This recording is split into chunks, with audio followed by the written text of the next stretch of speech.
Hey guys, Rich from Richmond Gaming. Hope everyone is doing fantastically well, and we have had our first brand new affiliation announced of 2020 in Marvel Crisis Protocol, and it's one I'm really looking forward to. But it has got me thinking, what other affiliations can we expect over the next 12 months? Well, to help me look at what potential affiliations there may be hiding in plain sight, I've picked 5 characters who are currently only part of a single affiliation, had a look at what other teams and affiliations they've been part of in the comic books and other sorts of media, and I've picked my 5 top picks for 2022 for affiliations that we could see. I'd like to thank the sponsor of the channel, Elysium Wargames. You can find them at elysiumwargames.com, link down in the description below, where you can find all of your favourite hobbying products, including, of course, Marvel Crisis Protocol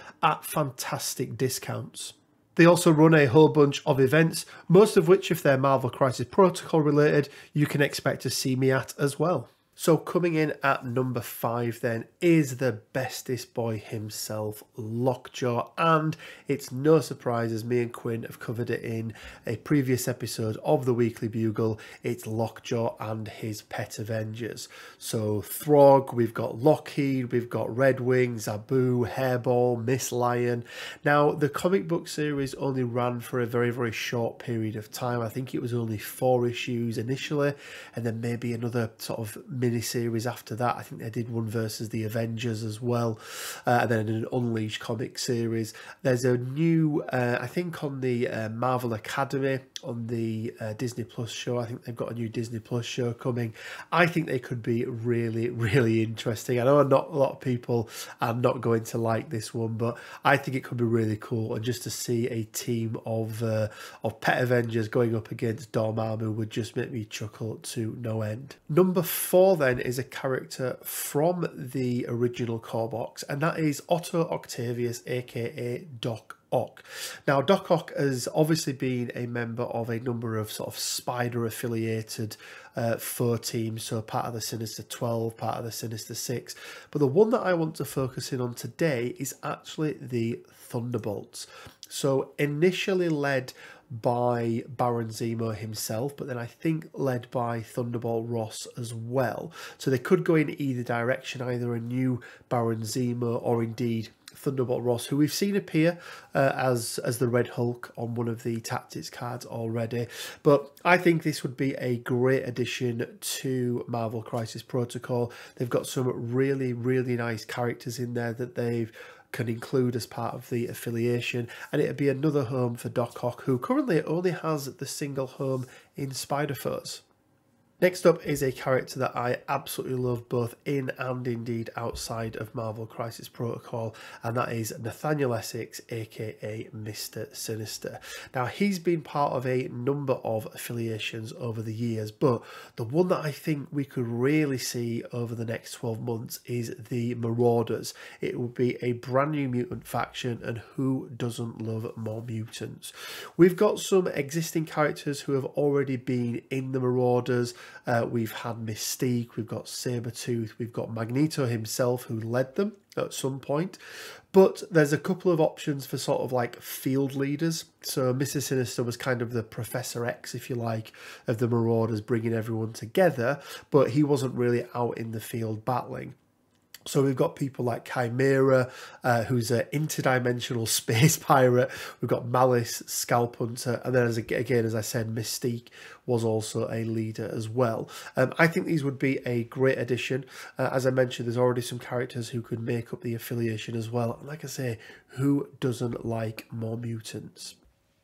Coming in at number 2 then, and just missing out on my top spot, is James Roddy Rhodes, aka War Machine, and I really think we could see an Iron Legion this year in Marvel Crisis Protocol.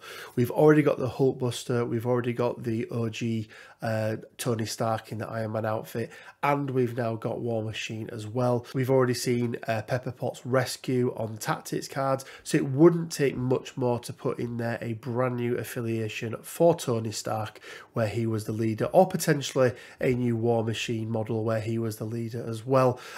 All based around Iron Man's Iron Legion suits. Super powerful. They're all going to have invulnerability. They're all going to have flight. I think it'd be a really fun thing to see all this sort of mech armor on the battlefield. So that's my number 2 pick for new affiliations that we could see.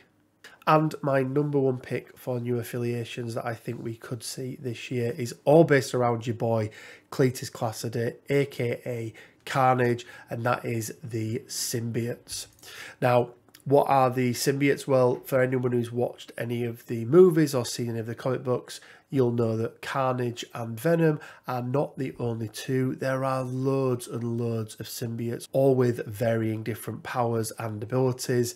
But, you know, coming from the same idea that they take over a human body. So we've got symbiotes such as Toxin, Lasher, Scream, Riot. All of these would be super cool characters to add into Marvel Crisis Protocol. Agent Venom as well, who is another one that would sit in both potentially the symbiote affiliation, but also the brand new Shield affiliation that we had announced earlier this week. But the really exciting part of a symbiote faction for me would be their hopefully inevitable leader, and it would be the god of all the symbiotes, Null. Now, Null is an absolute powerhouse. He's the person that created the first symbiotes when he realised he could take over lesser beings. He is essentially a primordial god. He's defeated Celestials in the past. He created this weapon known as the All Black the Necro Sword. He also created the Exelons as well as the symbiotes as well, but I think they'll stick to just the symbiotes as they're what we've had already in the game. But if you haven't read up on anything to do with Null, I think he first appeared in Thor God of Thunder, fairly new, I think back in 2013, but actually his full appearance was in 2018 in a Venom comic. I think he was released by Carnage. He was sort of let back into the wild by Carnage, but it's an absolute great comic book run. If I can find it, I'll put a link down in the description below to the comic that I'm talking about. But guys, there we go. They are my top 5 picks of affiliations that may be hiding in plain sight based on characters who are currently only single affiliated, so only affiliated to one different affiliation. But let me know down in the comment section below, what do you guys think? Do you think there's some credence in this list? Are you excited about something else? Obviously this is not an exhaustive list. There are lots of other characters who only have one affiliation. These are just the 5 that I picked. But yeah, let me know in the comment section below. If you haven't joined the Discord already, guys, make sure to head over there and join the Discord. There's sort of over 250 people now on there talking all things around Marvel Crisis Protocol. And also check out our merch store. We've got some fantastic merch, all MCP inspired, and every single purchase supports the channel as well. As always, guys, it leaves me with just enough time to say stay well, keep safe, and until next time, bye for now.